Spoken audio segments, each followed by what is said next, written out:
La Asamblea Nacional ha iniciado su gestión con decisiones trascendentales. En apenas pocas semanas ha concluido el trámite de una enmienda constitucional y avanza también con 2 proyectos económicos urgentes enviados por el Ejecutivo, entre otras normas. ¿Qué implican estas reformas? ¿Cómo pueden cambiar la seguridad de la administración pública? Y por supuesto hablar de la soberanía del país. Hoy analizamos las leyes clave que marcan el arranque legislativo del nuevo periodo político en el Ecuador. Iniciamos. Bienvenidas y bienvenidos.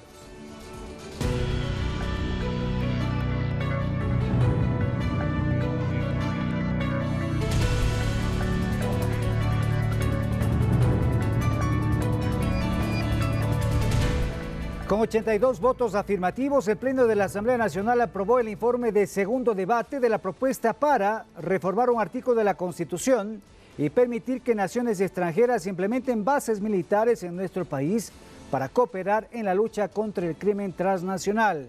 Veamos un resumen del debate. La Asamblea Nacional tuvo este martes la sesión más importante de este reciente periodo. Tenían que pronunciarse sobre la propuesta de reformar parcialmente al artículo 5 de la Constitución para permitir la instalación de bases militares extranjeras en el Ecuador. 1 hora y media duró el segundo debate del informe que recomendaba aprobar el proyecto remitido por el Ejecutivo. Es importante recordar que el tratamiento de esta reforma enviada por el presidente de la República, Daniel Noboa, estuvo pendiente en esta Asamblea desde octubre del año pasado. Legisladores de la bancada oficialista defendían la propuesta para que mediante la cooperación internacional se enfrente al crimen transnacional. Acá estamos diciendo que necesitamos control y cooperación porque el país necesita contrainteligencia, porque la corrupción se ha tomado incluso algunos estamentos de quienes también hacen esa labor. Pero el ambiente en el Pleno subió en su temperatura, primero por la indiferencia de la Revolución Ciudadana de escuchar a las intervenciones de ADN. Señor presidente, le voy a pedir de la manera más comedida que mientras intervenga, yo entiendo que a la Revolución Ciudadana no le interesa la seguridad ni este orden del punto del día. Señores asambleístas, por favor, tomen asiento. No les interesa, eso está claro. Y presten atención al asambleísta. Y luego para reclamar por sentirse ofendidos de que se los vinculara con GDOs o se recordara que el ex Latin King, Ronnie Aliaga, fue de su bancada. Hasta que Alfredo Serrano del Partido Social Cristiano pidió la palabra para solicitar el respeto entre parlamentarios. No hay necesidad para decir su punto de vista, de insultarse y agredirse o llamarse bandas del un lado y del otro bando. Desde su criterio es positivo que la Constitución no impida que a futuro, si una nación extranjera lo desea, venga al Ecuador para combatir al narcotráfico, como se lo hizo durante 10 años en la antigua base de Manta. Pero si en algo sí coincidieron 2 legisladores, es que la decisión final la tiene el pueblo. Hoy estamos disparándonos entre nosotros como que fuéramos a resolver el tema. No, esto es un referéndum constitucional y los ciudadanos van a decidir si es que quieren o no que apliquemos este mecanismo que hoy discutimos. Y perdóname que lo diga con indignación, pero sálgale a preguntar al pueblo ecuatoriano en este instante si quiere o no quiere bases militares, a ver qué les responde. Y con 82 votos afirmativos de un mínimo de 77 que se necesitaban, la mayoría de la Asamblea aprobó que la reforma parcial para las bases extranjeras siga con su trámite. 0 blancos, 6 abstenciones. Ha sido aprobada la moción presentada por la asambleísta Natalie Morillo. Una vez que la Asamblea ya aprobó este proyecto de reforma parcial, ahora irá a la Corte Constitucional. Tras ese dictamen favorable, irá al Consejo Nacional Electoral para que en un plazo de 45 días se convoque a referéndum y sean los ecuatorianos los que decidan si las bases extranjeras vuelven o no a nuestro país. Con cámara de Giovanni Murillo, Lautaro Andrade Castro, Noticias 7.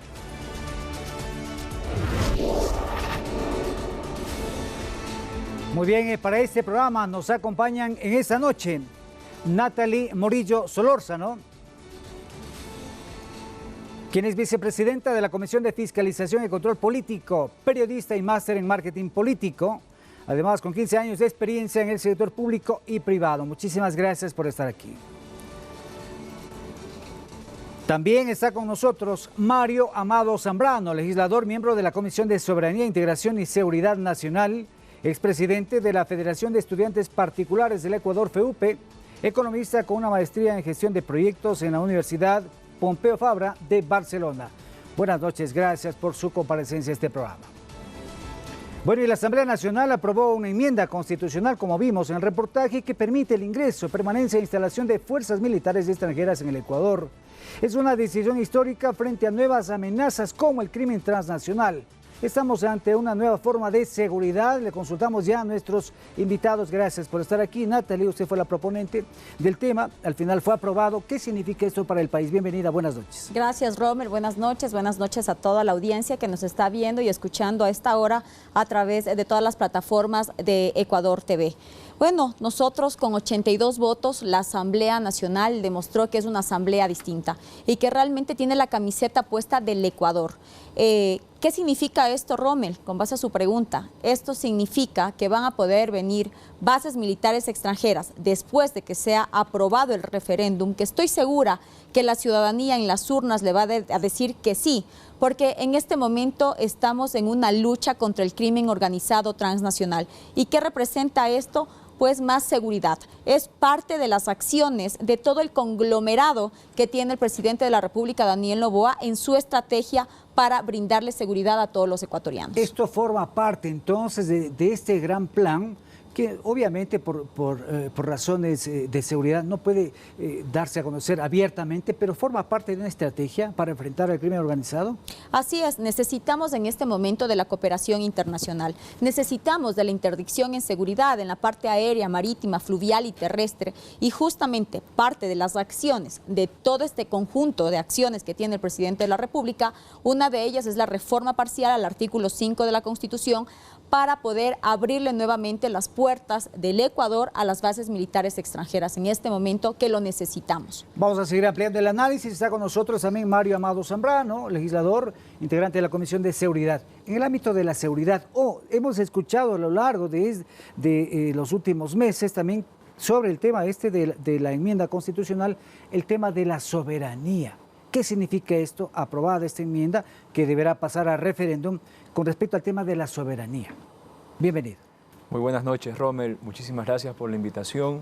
Qué honor compartir este panel también con una gran legisladora, con Natalie, con quien día a día trabajamos para darle mejores leyes al país. En este arranque de la Asamblea Distinta estamos demostrando que trabajamos y con una visión integral. Las primeras leyes que se han empezado a debatir tienen interrelación. Por ejemplo, la ley de solidaridad es una ley que nos va a permitir enfrentar de mejor manera como país, como Estado, el crimen organizado. La ley de inteligencia que no solamente va a ayudarnos a reaccionar de mejor manera, sino sobre todo a prevenir con la inteligencia y contrainteligencia. Y finalmente, pues esta reforma, reforma parcial al artículo 5 de la Constitución, que quite esa imposibilidad que tenemos actualmente de cooperar con otras naciones que tienen bastante experiencia en el combate contra estos grupos, que cabe la pena recalcar, no solamente operan en el país, sino que también operan en la región, son transnacionales. Y ya la Corte Constitucional se ha pronunciado, ha mencionado que no afecta a la soberanía este tema. Y algo también que hay que dejar en claro es que el control de las operaciones, el mando de las operaciones, lo va a tener nuestras Fuerzas Armadas, nuestras fuerzas del orden. El tema de la justicia, también va a estar nuestra justicia al frente de los distintos temas que vayan surgiendo. Entonces, en ese sentido, para nada, son algunos argumentos que ponen legisladores que no les interesa tal vez trabajar por la seguridad del país. Más bien a mí sí me hubiera gustado que alcen la voz en el tema de soberanía cuando hay justamente estos grupos armados organizados que reclaman territorios nacionales como propios. Ahí tenemos sobre todo que alzar la voz. Pero esta reforma parcial para nada afecta a la soberanía. Muy bien, vamos a continuar con el análisis. Está vía Zoom también otro de nuestros invitados. Se trata de Carlos Pontón, quien es analista político y económico también, para consultarle en efecto qué significa para el país ya contar con este paso previo a lo que sería o lo que será el referéndum con respecto a esta enmienda constitucional. Bienvenido, Carlos. Un gusto tenerlo en el programa. Buenas tardes, Rommel. Un gusto estar nuevamente en el espacio. Sí, bueno, este es un reto nuevo, ¿no? Que el gobierno actual está, pues, poniendo en consideración a la Asamblea, pues, a través de la reforma constitucional y hacerlo, pues, vía referéndum, el asunto que ya está encaminado a implementar nuevamente las bases militares extranjeras aquí en el país, ¿qué significaría pues un plus, ¿no? Más allá del debate, este debate político, filosófico que implica si se altera o no la soberanía, y en el sentido práctico, si se cuenta con aliados internacionales, aliados militares internacionales, en función pues a las relaciones recíprocas, ¿no? Con estados soberanos que nos puedan facilitar personal militar, estructura militar, para pues combatir el grave problema que tenemos en este momento, que es en función a la seguridad nacional. En ese sentido, se ha abierto el debate, digo, a lo largo de estos meses, de las últimas semanas, por ejemplo, con lo que fue la presencia de la base aérea de Manta entre 2000 y 2009, dice, las incautaciones de cocaína aumentaron 498%, dice, mientras que su posterior cierre coincidió con un incremento alarmante, dice, de la violencia criminal que alcanzó 42 homicidios por 100.000 habitantes en 2023, dice las conclusiones del informe. ¿Qué significa esto, considerando que ya tuvimos una experiencia con la base de Manta? Bueno, el asunto es complicado sobre todo por el lapso de tiempo, ¿no? O sea, si la base de Manta salió en el año 2008 y el incremento de la criminalidad viene ya básicamente a partir después de la pandemia, año 2021, 22, 23, que comenzó a crecer exponencialmente, estamos hablando de un lapso de 15 años, de 12 a 15 años.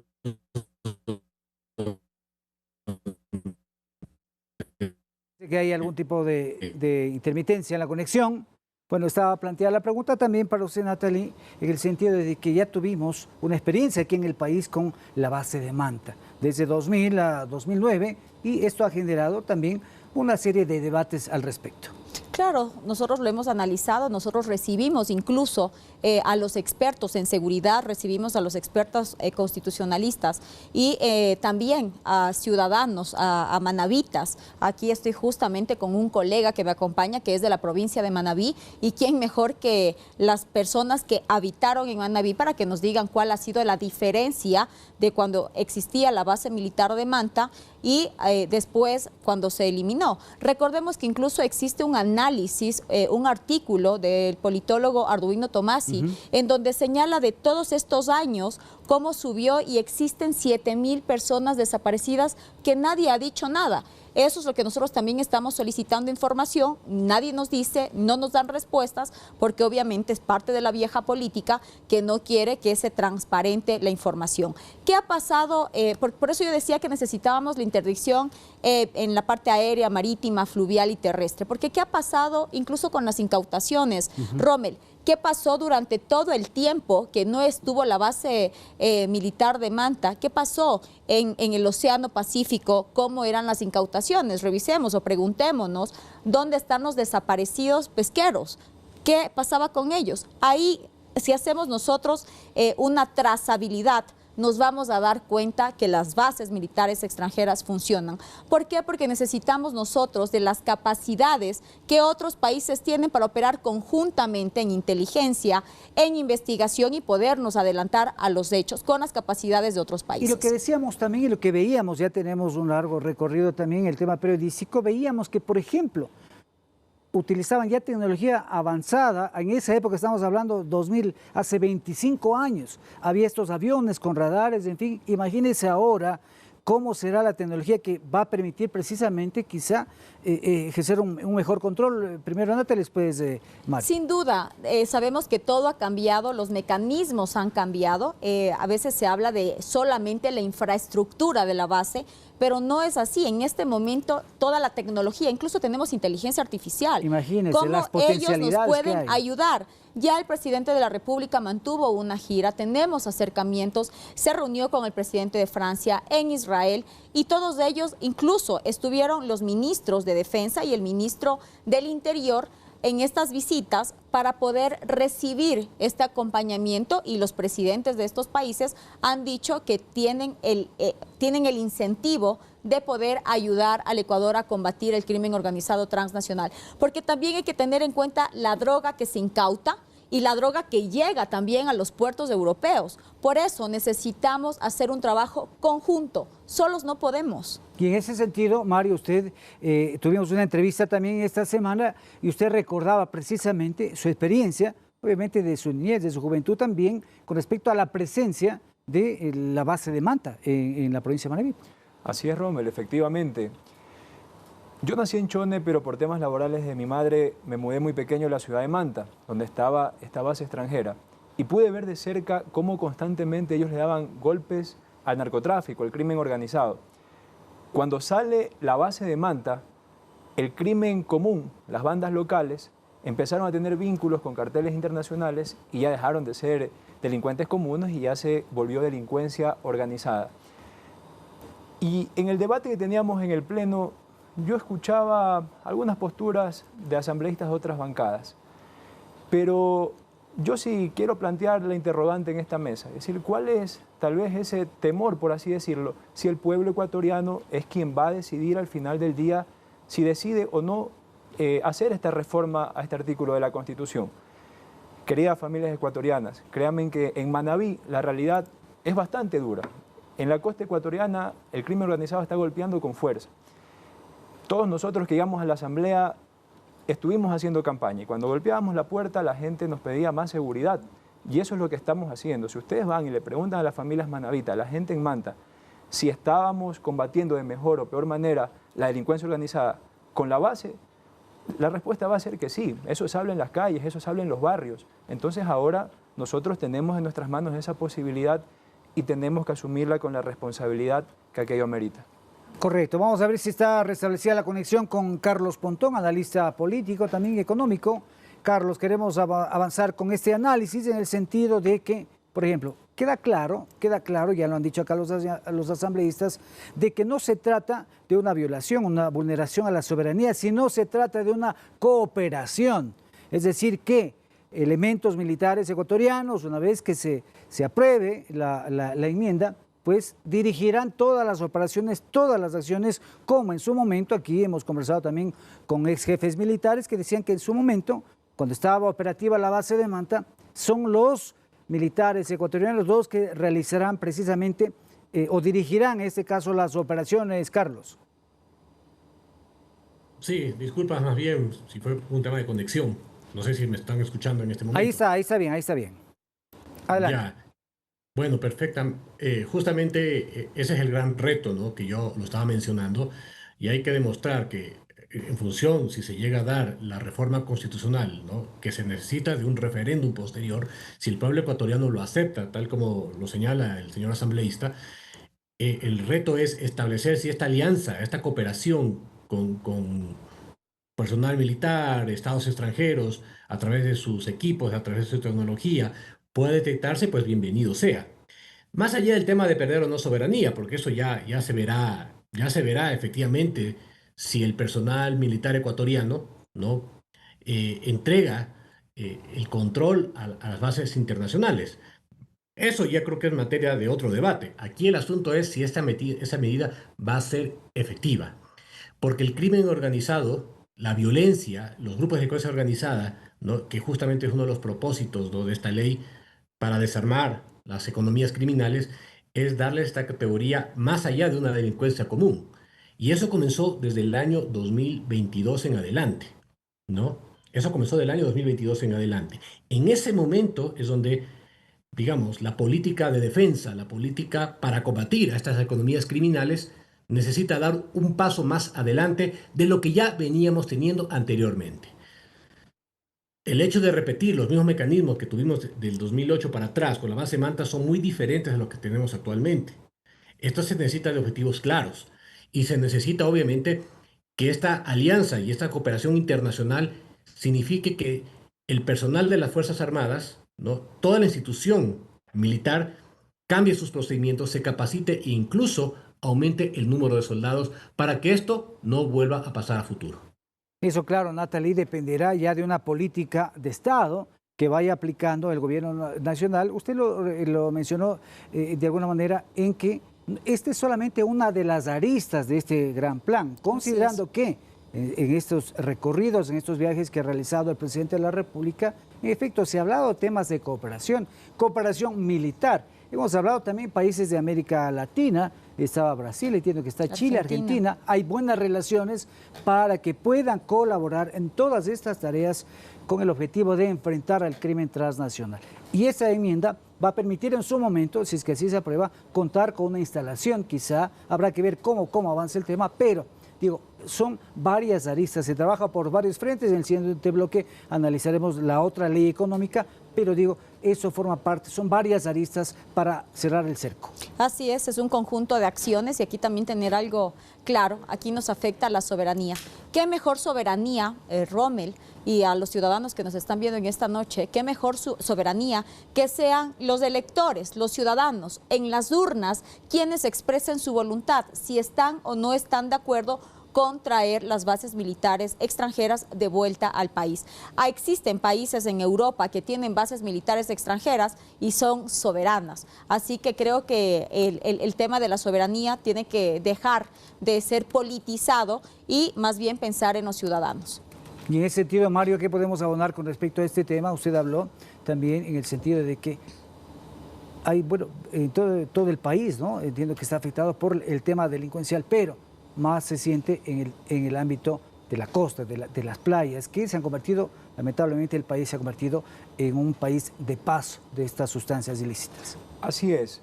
Para nada, como bien mencionaba Natalie, esto no pone en riesgo la soberanía. Lo que sí pondría en riesgo la soberanía es continuar con una pasividad abrumadora que han tenido los gobiernos anteriores, que el presidente Noboa, desde que asumió el poder, le ha plantado una lucha firme y frontal a los grupos delincuenciales, y desde la Asamblea tenemos que seguir fortaleciendo eso. Porque estos grupos delincuenciales, como bien mencionaba hace un momento, tienen vínculos transnacionales, tienen capacidad bélica, tienen capacidad de inteligencia, tienen acceso a tecnología. Entonces, ¿por qué nos vamos a cerrar a que vengan algunos países del mundo con tecnología avanzada, con experiencia en enfrentar estos problemas, a colaborar con nosotros? Y repito una vez más, nuestras Fuerzas Armadas van a tener el control, nuestras Fuerzas Armadas también se están capacitando. Y al estar de cerca colaborando con estos países, el aprendizaje, la experiencia que va a adquirir nuestras Fuerzas Armadas va a ser muy positiva y va a sumar de manera importante, porque definitivamente pues ya todo ese conocimiento también empieza a ser interiorizado. Y no es que dice esta reforma desde el día de mañana o pasado, tiene que venirse a instalar una base obligatoriamente o de X o Y país. Es simplemente eliminar esa barrera que tenemos actualmente para cooperar. Y eso de ahí definitivamente es avanzar hacia una lucha más eficiente contra estos grupos, estimado Rommel. Mire usted, estoy leyendo acá un informe internacional que habla de las bases militares o la presencia de bases militares extranjeras en diferentes países. Dice, Estados Unidos es el que tiene más, con 900 bases militares en todo el mundo, pero al menos otros 17 países tienen bases militares en el extranjero, cada una de las cuales aumenta pues, esta presencia militar extranjera. Para poner un ejemplo nomás, Estados Unidos dice 828 bases en 97 países. Reino Unido, acá está, déjenme ver por acá, Reino Unido dice, por acá estaba, también tiene varias bases, 117 bases en 38 países, India 22 bases en 12 países, Turquía 128 bases en 9 países, Rusia 58 bases en 10 países, Francia 15 bases en 10 países y así vamos enumerando. Natalie, no es un tema del que asustarse ni espantarse, sino se trata de la cooperación. Con estos ejemplos que permiten precisamente el crimen organizado, el crimen transnacional esté en todo el mundo. Así es, hay que dejar atrás las ideologías y más bien sumarse para que el Ecuador camine hacia adelante, un país seguro, que es lo que nos piden. ¿Y cuáles han sido los proyectos que tiene el presidente de la República? ¿Y por qué los ciudadanos le dijeron en su mayoría sí queremos a Daniel Noboa en la presidencia? Porque justamente el presidente dijo que íbamos a seguir con voluntad política, que íbamos a seguir enfrentándonos y luchando contra el crimen organizado transnacional, porque esto nos da seguridad. Y la seguridad va de la mano con la economía. ¿Y cuáles son las mayores crisis que tenemos en el país? Seguridad y economía. A veces hay personas que dicen, no, primero es la economía y luego la seguridad. No, sin seguridad no existe economía, porque incluso los inversionistas nacionales y extranjeros que quieren venir al país para poder dar sus inversiones, para poder generar plazas de empleo, no vienen por el temor de que existen esta delincuencia organizada transnacional en el país y muchas zonas están declaradas en guerra, como hemos visto, incluso tenemos militares que han sido emboscados, porque todo esto es transnacional, como lo decía Mario. Necesitamos, incluso ahora ya no es solamente el tema de la incautación de la droga, no es solo el narcotráfico, es la minería ilegal, es la trata de personas, es el tráfico de armas, y a todo eso necesitamos nosotros combatir. Por eso necesitamos trabajar en conjunto con otros países aliados. Nosotros continuamos en nuestro programa Perspectiva 7. Hoy, la Asamblea y los proyectos clave. Ya venimos.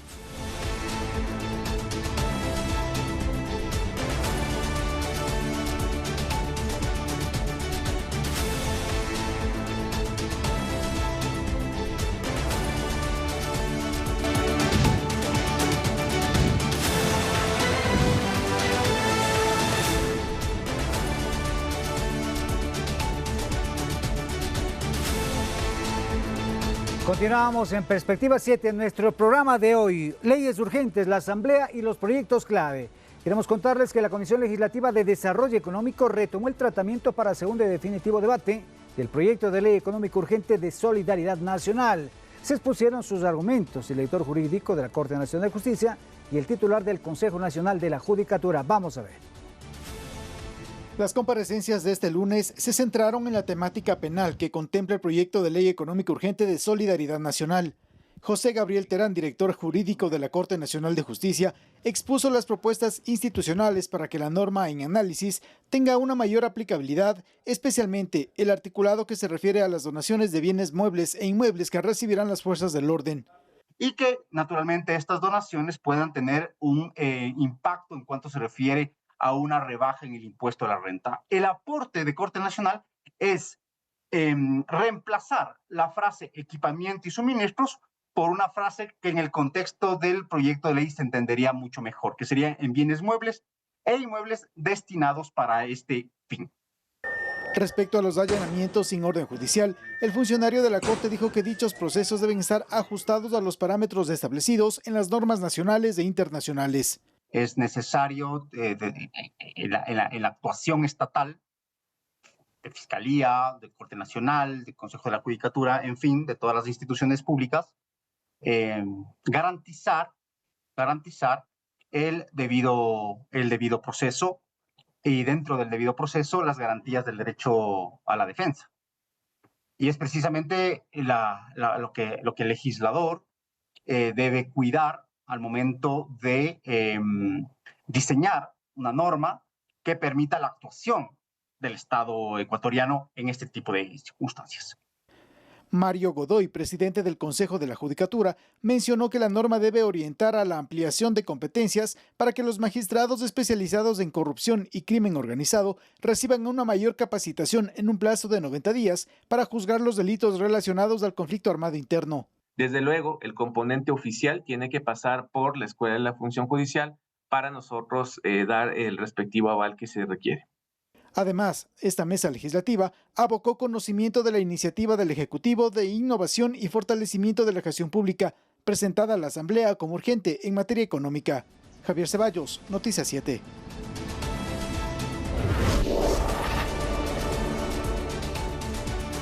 Bueno, el segundo proyecto urgente enviado por el Ejecutivo busca precisamente atacar el corazón del crimen organizado. Sus finanzas, la ley plantea la creación de un bloque de seguridad con mayores atribuciones, endurece las penas y otorga garantías también operativas a la fuerza pública.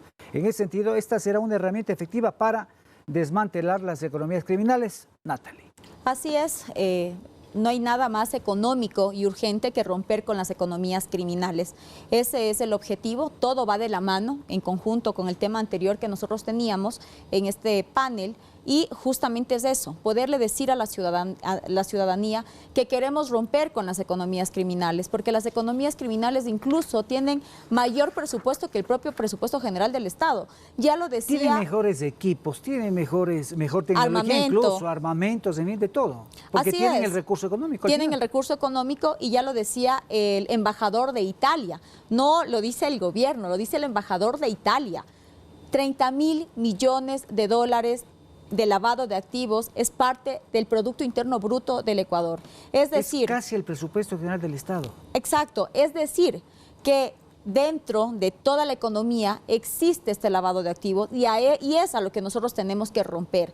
Hemos visto las explosiones, hemos visto los atentados, los coche bomba, cómo han permeado dentro de algunas zonas del país, porque lo que quieren es generar miedo. En esta misma semana que está por concluir en pocas horas, vimos cómo lanzaron bombas, explosivos dentro de la bahía en el centro de Guayaquil.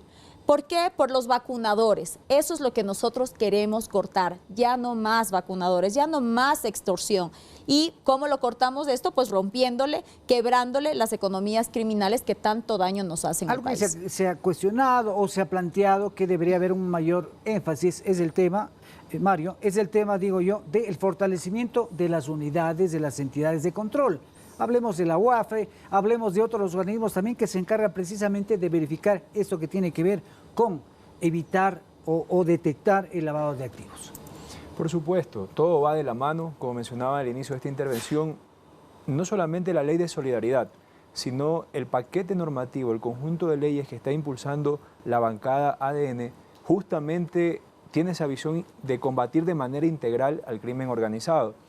En el tema de la UAFE, desde la bancada también ADN, hace poco, la compañera Natalie Farinango, presidenta de la Comisión de Régimen Económico, impulsó un proyecto de ley justamente para fortalecer el tema de la UAFE. De la mano también está el proyecto de la Ley de Inteligencia, que vamos a hablar en breve, en donde efectivamente también se va a poder hacer los análisis, las acciones correspondientes para prevenir que el crimen organizado siga alcanzando pues más espacios en el tejido social y económico.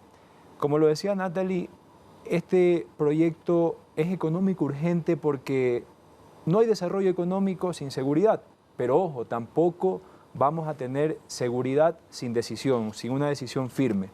Y eso es lo que en esta asamblea distinta, repito, tenemos muy claro y es en lo que estamos trabajando. Correcto. A ver, Carlos, si está conectado Carlos también, Carlos Pontón, quien es analista económico y analista político, decir o preguntarle qué opina sobre estos incentivos también económicos que se plantean en esta ley, en la ley económica urgente, esta ley de solidaridad nacional, para precisamente que todos los sectores, al final, todos los sectores se unan o nos unamos, mejor dicho, en esta cruzada que al final nos afecta y nos interesa a todos, Carlos. Bueno, ese es el asunto pues central del tema, que todos los sectores lleguen a unirse, tanto el sector público como también pues el sector privado, a través de las empresas. Sin embargo, pues el tema es que más allá de tener esos incentivos, como por ejemplo la rebaja del 30% del impuesto a la renta, ¿no? Hasta un 30% directamente vinculado a las donaciones por adquisiciones hechas de equipos, insumos que se le pueda dar a la fuerza pública, es la única forma que colaboraría el sector privado. Muchos nos preguntamos por qué más bien no se le asigna una partida directa, ¿no? Con los fondos, por ejemplo, incrementando ciertos impuestos, como por ejemplo el impuesto a la salida de divisas, el mismo IVA, ¿no? Aumentar el control tributario para evitar la evasión de impuestos a la renta, con ese producto se pueda directamente aportar a el combate a la seguridad. Más ahora, si se llega a aprobar también, pues, el tema de la cooperación de bases militares extranjeras, ¿no? Y ahí el tema, pues, puede ser peligroso, porque yo veo que el tema de que las Fuerzas Armadas puedan recibir donaciones en equipos letal y no letal para combatir el crimen organizado, puede generarse también un mercado negro. Yo creo que más allá del asunto, lo que se necesita es incrementar el control, ¿no? Justamente el asambleísta hablaba por el lado también de la UAFE, ¿no? La UAFE lleva muchos años aquí ya en el país. Más allá de un control formal, más allá de los reportes, más allá de lo que se va estableciendo a través del CIDLAD, por ejemplo, por los reportes que hacen los oficiales de cumplimiento, ¿para qué servir esa información? ¿No? La UAFI incluso ha estado estandarizada a los procedimientos internacionales recomendados por la UAFI, es decir, la Unidad de Análisis Financiero Internacional, el GAFI y un montón de entidades que finalmente tienen que tener un propósito. A mí me parece que lo que se necesita en este caso es potencializar con recursos justamente este control que se haga al tema. No sé puede ser un objetivo, puede ser un medio para llegar a esta finalidad, el asunto de dar incentivos tributarios para que la población civil, es decir, las empresas, puedan entregar armamento, puedan entregar equipos a la policía y a los militares. Pero no creo que ese sea el propósito. Si esto no llega justamente a llegar a combatir, que por ejemplo que ese armamento sea justamente para sofisticado, convertir a las mafias criminales, pues yo creo que la ley sería un fracaso. Y ahí es donde tenemos que justamente todas las entidades a nivel general del gobierno central, de los gobiernos descentralizados, las instituciones descentralizadas institucionales, los organismos de control en manera general, pues tienen que alinearse justamente a este objetivo, porque caso contrario, si cada uno actúa por su parte, pues este tema no va a llegar pues a ningún objetivo o a algún fin determinado, ¿no? Natalie, ¿qué decir frente a lo que estaba planteando Carlos en el sentido de que puede haber ciertos riesgos?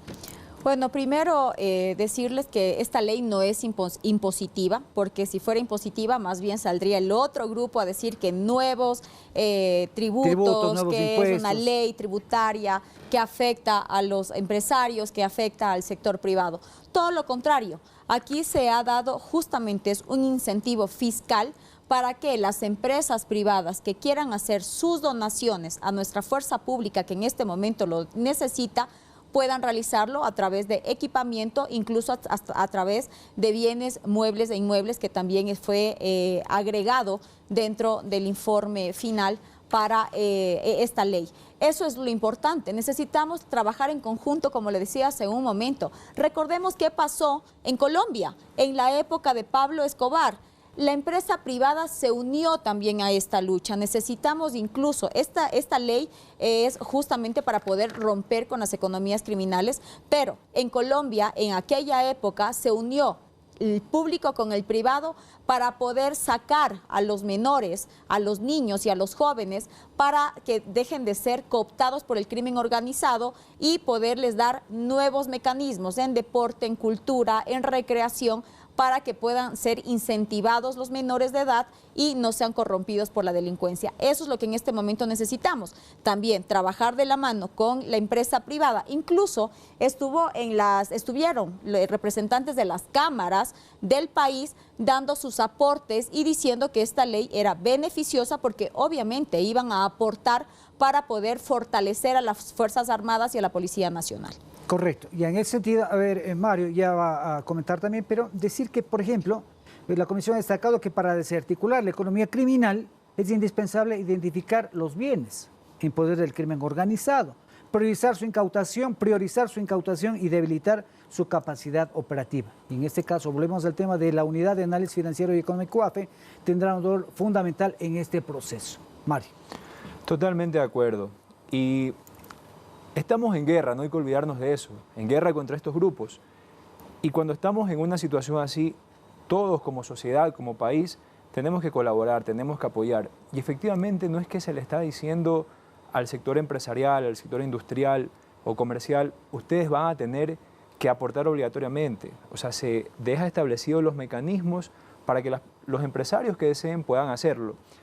Yo conversaba el fin de semana anterior que estaba en territorio con algunos empresarios y ellos me decían, yo quiero aportar, pero lo que hace falta, y esta ley contiene, es justamente esos mecanismos que establecen las vías para que estos aportes sean direccionados de la mejor manera.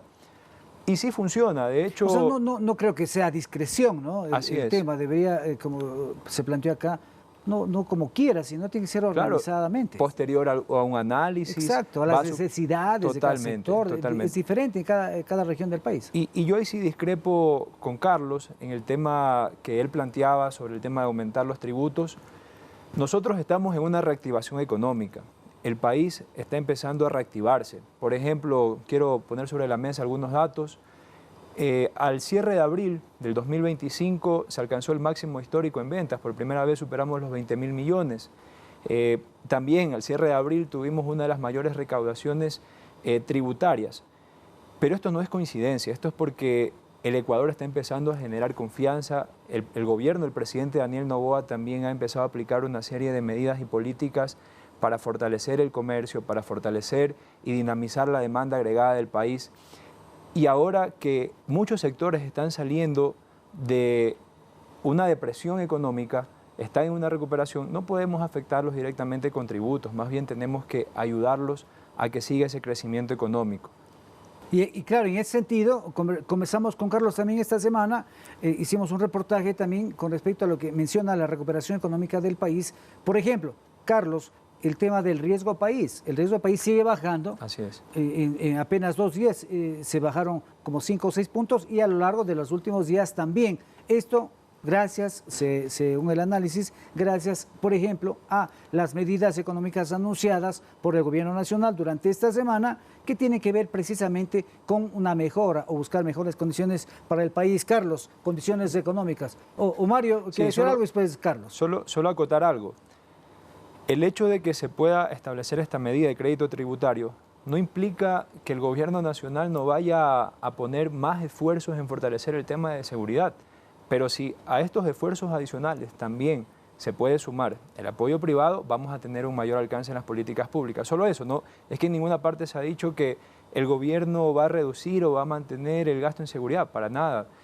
El presidente ha sido claro y ha sido enfático, se va a seguir fortaleciendo también de parte del sector público esta lucha contra la delincuencia. Correcto. Y a Carlos, para cerrar el tema, todo va de la mano, ¿no? El tema que planteó Natalie de si es que no existe seguridad jurídica, hablamos de inversiones, pero también la seguridad física, la seguridad que nosotros debemos sentir para estar tranquilos, para seguir generando oportunidades de empleo. Difícilmente va a llegar también la inversión extranjera. Carlos. Sí, ahí está justamente el medio del asunto, ¿no? Aquí, justamente como este crédito tributario pueda ayudar a las empresas, ¿no? Para que aporten estos equipos, estos bienes, estos insumos, incluso se habla hasta de bienes inmuebles. Bueno, habrá establecer cuáles son los parámetros que tendrán los bienes. También pues la recaudación tributaria va a bajar un poco, ¿no? Porque es el mismo dinero que, como dicen los personeros del Servicio de Rentas Internas, ¿no? El gasto tributario. Si esas rebajas, crédito tributario de impuesto a la renta, va a estar destinadas directamente en la compra o en las adquisiciones de estos equipos, de estos bienes, en beneficio pues de la policía, de las Fuerzas Armadas, para combatir las economías criminales, para combatir pues la violencia, combatir estos grupos de delincuencia organizada, va a bajar pues una parte de la recaudación, ¿no? Entonces ahí hay que ver justamente cómo se manejan esas cifras ya con, por ejemplo, este rubro del riesgo país, porque los secretarios internacionales van a decir, bueno, voy a tener menos recursos pues para la capacidad que tiene el Estado de pagar la deuda pública, principalmente la deuda externa, ¿no? Y ahí está el tema. Porque yo creo que el gobierno actual tiene una necesidad de recursos fiscales muy grandes también para otras aristas, ¿no? Ahorita lo más importante es el tema de seguridad. Supongamos que con esto llega a cubrir, pero ¿y los otros asuntos qué? Entonces, para mí, obligatoriamente se va a necesitar incrementar la masa de recaudación tributaria. ¿Cómo lo va a hacer? Pues eso está por verse. Se habla pues que a futuro podría incrementarse ciertos impuestos, incluso hasta la misma tarifa del IVA, que eso podría ser perjudicial para el sector productivo, para las fuerzas productivas, para el sector privado, no para el sector empresarial. Pero todavía no se habla de un aumento significativo en el pago de los impuestos. ¿Qué es lo otro que se puede hacer? Es aumentar el control tributario, ¿no? Porque yo necesitaría aumentar impuestos si la evasión, que se habla de 7.000 a 8.000 millones de dólares en impuesto a la renta, pueda reducirse solamente en uno o 2.000 millones de dólares menos de evasión, que implicaría 2.000 millones más de recaudación de tributos. Claro, esto ya no se necesita subir la base, pero ¿cómo se lo va a hacer? Y ahí obviamente se vuelve un aliado estratégico para estos fines, lo que haría la Administración Tributaria Central Nacional, que es el Servicio de Rentas Internas. Correcto, ahí estamos adelantándonos a qué es lo que se está analizando de parte del Gobierno Nacional. Se ha planteado la posibilidad quizá de aplicar, quizá una eventual reforma tributaria, pero eso se verá con el tiempo. Vamos a hacer una nueva pausa aquí en Perspectiva 7, nuestro programa Leyes Urgentes, la Asamblea y los proyectos clave. Ya venimos, no se vayan.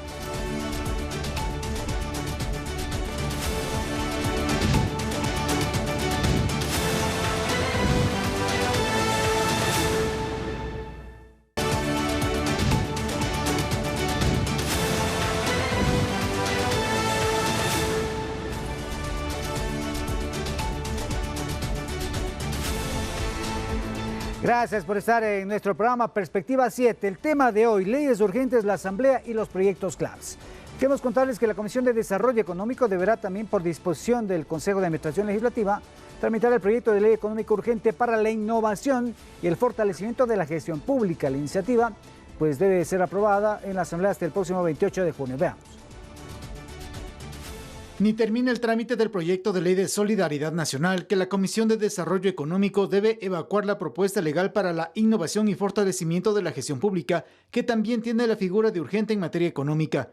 Valentina Centeno, presidenta de esta mesa legislativa, asegura que se ajustarán tiempos para cumplir los plazos de estas dos propuestas de ley, especialmente la que plantea reformas a las compras públicas. Bueno, tenemos un equipo multidisciplinario, tenemos asesoría externa también, vamos a trabajar de la forma más responsable con este nuevo proyecto de ley que ha ingresado. Realmente para segundo debate, la primera económica urgente vamos a traerla al Pleno seguramente los primeros días de junio, por lo tanto vamos a enfocarnos en terminar ese proyecto de ley y a iniciar las comparecencias, la fase inicial del segundo proyecto de ley en materia de contratación pública. Los ejes transversales de la norma apuntan a la aplicación de estándares internacionales, eliminar etapas innecesarias del sistema de contratación pública y eliminar también requisitos con dedicatoria para ciertos proveedores con apertura a la competencia. La implementación de sistemas mucho más modernos, más tecnificados y transparentes. Por ejemplo, hablemos específicamente de la subasta inversa. Cuando pujan los proveedores, por supuesto a la baja, ya va a haber un registro completo de todos los que ingresen y por supuesto establezcan su cantidad y lo que están pujando para que sobre todo se permita auditar como primer punto. También se reducen de 30 a 5 procedimientos. El proyecto de ley para la innovación y fortalecimiento de la gestión pública debe ser aprobado en el Parlamento hasta el 28 de junio como máximo. Javier Ceballos, Noticias 7.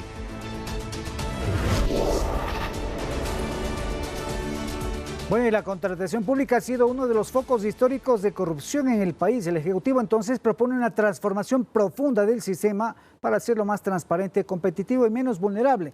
Se logrará cortar los circuitos de la corrupción institucionalizada. Aparentemente, vamos con Carlos Pontón a través de la plataforma Zoom. Carlos. Disculpe, Rommel, se me entrecortó un poco, ¿me repite? Bueno, decía que la ley de innovación para la contratación pública permitirá en efecto luchar, combatir la corrupción que está en el sector público, en este sistema de compras de contratación. Sí, perfectamente. Ahora sí le escucho. Es totalmente de acuerdo, ¿no?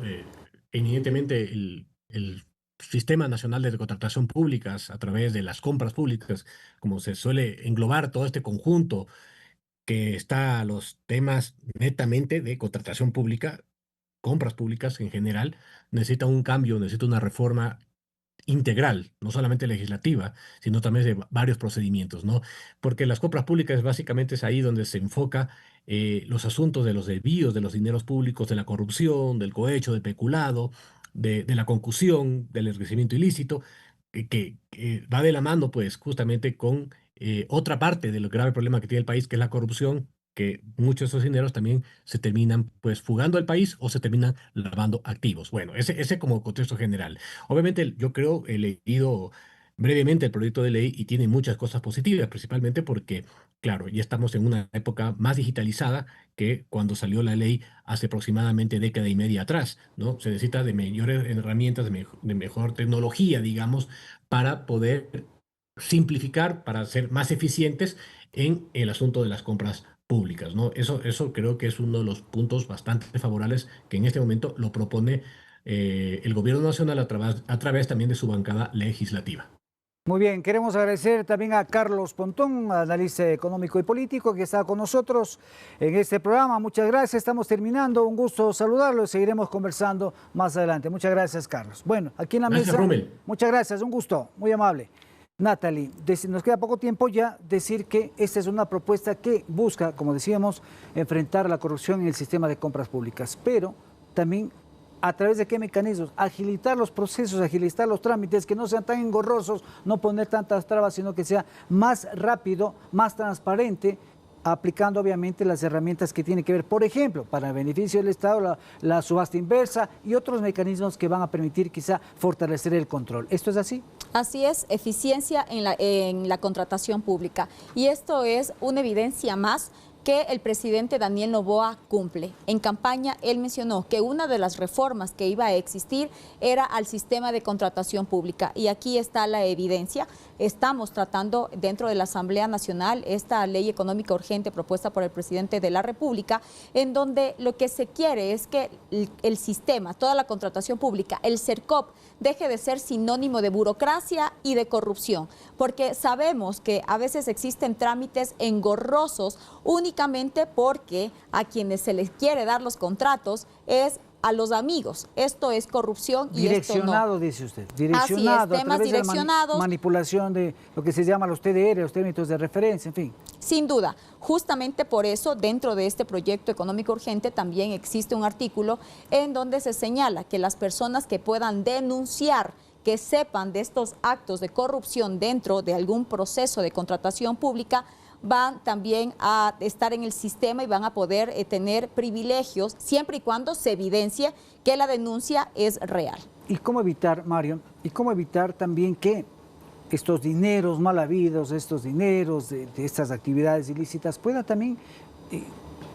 empezar a filtrarse también en estos procesos de contratación? Entiendo que hay algunas denuncias con respecto a este tema, de esta filtración de estos dineros mal habidos y también el sistema de compras públicas, por ejemplo, o de contratación pública en general.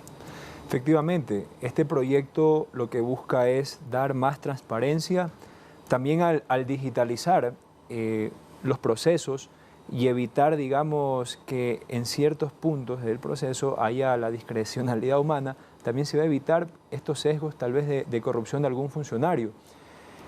También algo importante de este proyecto es que se eliminan muchísimas formas de contratación, quedan 5, que son licitación, subasta inversa, ínfima cuantía, menor cuantía y ferias inclusivas.